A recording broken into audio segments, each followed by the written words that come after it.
ইবাদত করছি, ইস্তিগফার করেছি, তওবা করেছি, চেষ্টা করেছি গুনাহ থেকে মুক্ত থাকার জন্য, আল্লাহ যদি চায় তাহলে আল্লাহ মাফ করবে, এই কথা বলা যাবে? কিন্তু রাসূল সাল্লাল্লাহু আলাইহি ওয়াসাল্লাম গুরুত্ব দিয়ে আমলটা করতেন। কি দিয়ে? গুরুত্ব দিয়ে আমলটা করতেন। কি? নবীজি সাল্লাল্লাহু আলাইহি ওয়াসাল্লাম বলেন, যে ফিতর পেল, যে ফিতর পেল অর্থাৎ ঈদুল ফিতর পেল, সে যেন ফজরের পরে অর্থাৎ ফজরের পর থেকে সালাতুল ঈদুল ফিতর, সালাতুল ঈদুল ফিতর, ঈদুল ফিতর সালাতের যাওয়ার আগ পর্যন্ত তাকবীর করবে। বুঝতে পারছেন? তার মানে ফজরের নামাজ শেষ, সালাত আদায় করেছেন, এখন বেরিয়ে যাচ্ছেন, আল্লাহু আকবার, আল্লাহু আকবার, লা ইলাহা ইল্লাল্লাহ, আল্লাহু আকবার, আল্লাহু আকবার, লিল্লাহিল হামদ।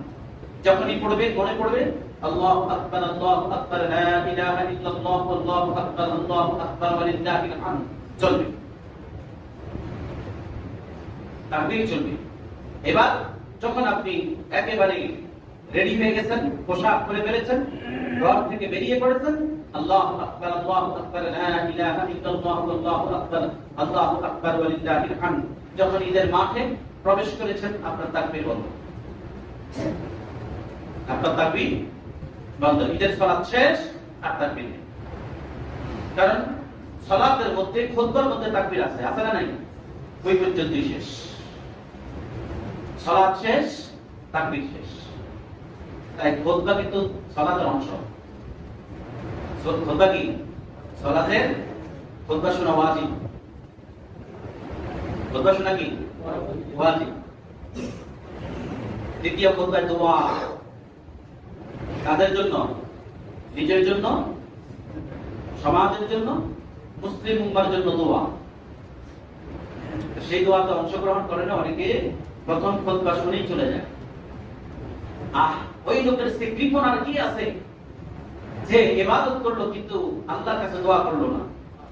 জানেন, যে ব্যক্তি সালাত আদায় করলো, কোরআনের তেলাওয়াত করলো, কিন্তু দোয়া করলেন না, আর এইভাবেই চললো, আল্লাহ রাগান্বিত হন। আল্লাহ কি হবে? রাগান্বিত হন, দোয়া না করো। হাদিসে কি আসছে? আদ-দুআউ মুখসুল ইবাদা।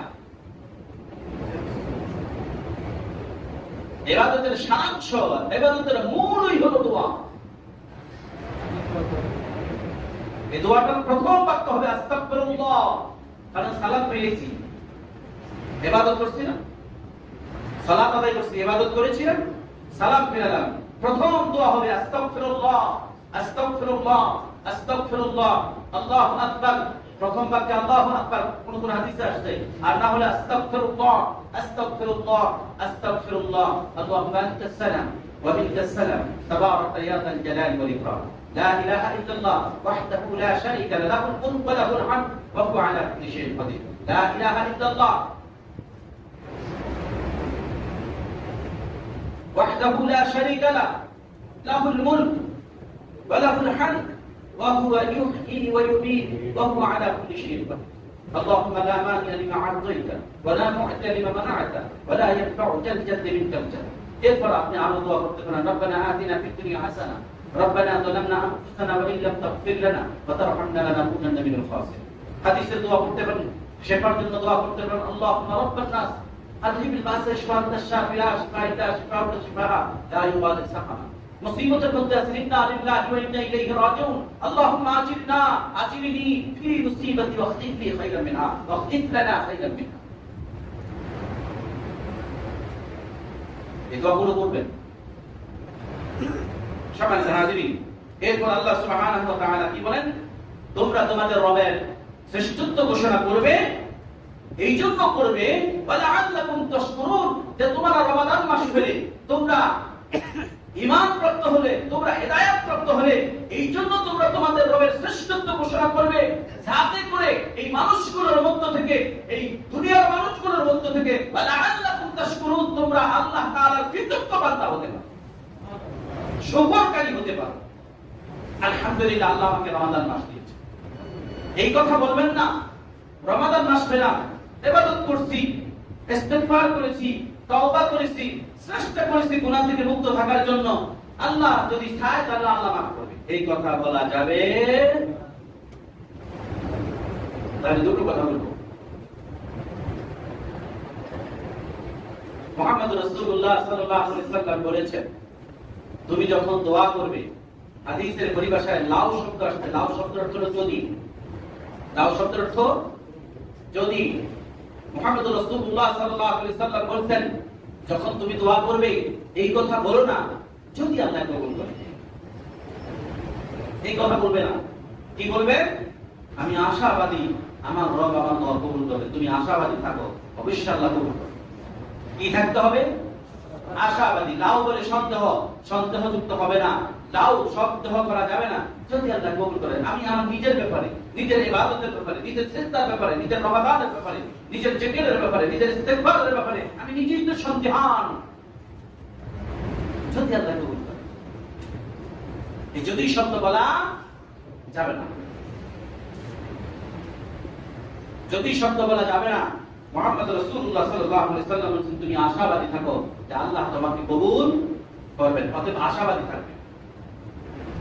মুহাম্মদ রাসূলুল্লাহ সাল্লাল্লাহু আলাইহি ওয়াসাল্লামের একজন সাহাবী, এই মুহূর্তে আমার নামটা মনে পড়ছে না, মুহাম্মদ রাসূলুল্লাহ সাল্লাল্লাহু আলাইহি ওয়াসাল্লামের একজন সাহাবী অন্তিম শয্যায় ছিল। মুহাম্মদ রাসূল সাল্লাল্লাহু আলাইহি ওয়াসাল্লাম কে দেখার জন্য ওই সাহাবী অন্য সাহাবীদের কাছে বলল যে আমি তো হয়তো শেষ মুহূর্তে আমি একটু মুহাম্মদ সাল্লাল্লাহু আলাইহি ওয়াসাল্লামকে দেখতে চাই। মুহাম্মদ সাল্লাল্লাহু আলাইহি ওয়াসাল্লাম সংবাদ পেয়ে ছুটে গেলেন সাহাবীর কাছে। মুহাম্মদ রাসূলুল্লাহ সাল্লাল্লাহু আলাইহি ওয়াসাল্লাম তার মাথার কাছে বসে বললেন, তার নাম ধরে। সাহাবীর নাম মনে আসতে আসতে আল্লাহ কবুল করুন। ওই সাহাবীকে জিজ্ঞেস করলেন, এখন তুমি কেমন বোধ করতেছো, কেমন অনুভব করতেছো? সাহাবী উত্তর দিলেন, ইয়া রাসূলুল্লাহ, আমি একটু এখন ভালো বোধ করতেছি।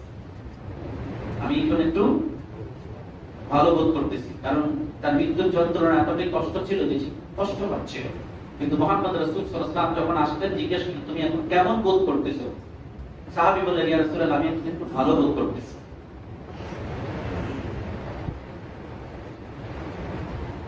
পরের কথাটা খুবই গুরুত্বপূর্ণ।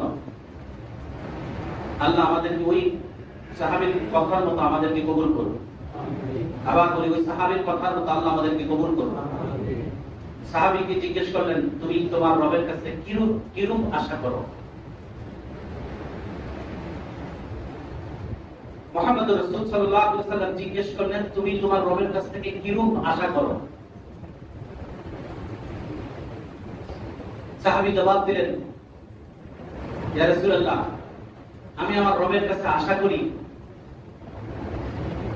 যে আমার রব আমার ভুল ত্রুটিগুলো মার্জনা করবেন, আমাকে তার দয়া বুঝে, কিন্তু তার দয়া উচ্চ মাকাম দান করবেন। মুহাম্মদ সাল্লাল্লাহু আলাইহি ওয়াসাল্লাম উত্তর দিলেন, তুমি আশাবাদী থাকো তোমার রব তোমাকে ফেরত দিবে না। তুমি আশাবাদী থাকো তোমার রব তোমাকে ফেরত দিবে না। সম্মানিত হাজিরিন, রমাদান মাস পেলেন, এই রমাদান মাসে কিভাবে যত্ন করেছেন? আপনার বাসায় মেহমান আসলে কিরূপ যত্ন করেন? রমাদান মাসে আপনি কিরূপ যত্ন করেছেন? রমাদানের রোজা তো রেখেছেন, কিরূপ যত্ন করেছেন? ভুলে ভরা, ত্রুটিতে ভরা আমাদের রমজান মাস অতিবাহিত হয়েছে। আমি বলছি, ভুলে ভরা, ত্রুটিতে ভরা রমাদান মাস আমাদের বিদায় হয়ে যাচ্ছে। আমরা আমাদের রবের কাছ থেকে না তাহলে তুমি রহমাতুল্লাহ, আল্লাহ আমাদেরকে যেহেতু আশান্বিত করেছেন, তোমরা তোমাদের রহমত, রবের রহমত থেকে নৈরাশ হইও না, আমরা এই ছাড়া আর কিছু দেখি না। অতএব আমাদের রবের আশা আর রহমত ছাড়া আমরা কিছু আশা করি না। কারণ রব যদি রহমতের ত্রুটির জন্য আমাদেরকে ধরে, হিসাব চায়, বলে তাহলে সারা দড়াইবা, মানুষ সৃষ্টিগতভাবে দুর্বল, তার সত্যতাই সৃষ্টির দুর্বল। সেই দুর্বলের কাছে সর্বশক্তিমান আল্লাহ যদি হিসাব চায়, সেই দুর্বল ব্যক্তি কিভাবে তার রবের সাথে হিসাব দিবে?